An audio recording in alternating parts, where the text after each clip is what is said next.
Nathalie Lévy recevait le jeune chanteur franco-canadien Alyosha Schneider ce mardi. L'artiste a été inspiré par son deuil pour écrire ses chansons. Ce mardi 18 mars, Alyosha Schneider était l'invité d'En Aparté sur Canal+. Nathalie Lévy a évoqué la sortie, en novembre dernier, de la réédition de son dernier disque éponyme. Cette édition de luxe comprend 4 titres inédits et s'achève sur un texte poignant, selon la journaliste. La Chambre, une chanson dédiée à Vadim, son grand frère acteur décédé à l'âge de 17 ans en 2003. Alyosha Schneider fait une révélation sur la signification de son premier album. C'est une chanson qui est arrivée assez vite après que l'album soit sorti. Dans mon premier album, j'avais transformé ces chansons en chansons d'amour parce que je ne voulais pas faire quelque chose de trop lourd, trop sombre, mais en réalité, presque toutes les chansons de mon premier album s'adressent à Vadim.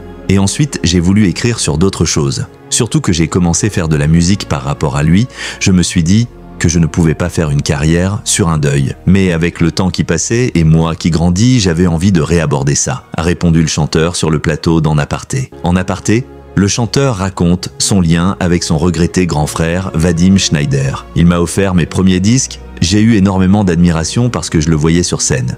C'était mon héros, il était magnifique. Je voulais vivre ça. C'était vraiment mon lien avec lui. Quand il est parti, tout ce qui me restait du lien avec lui, c'était la musique qu'il avait écoutée, les livres qu'il avait aimés. C'était les sensations qu'il avait quand il faisait de la musique ou quand il jouait au théâtre. J'avais envie de sentir la même chose pour me rapprocher de lui.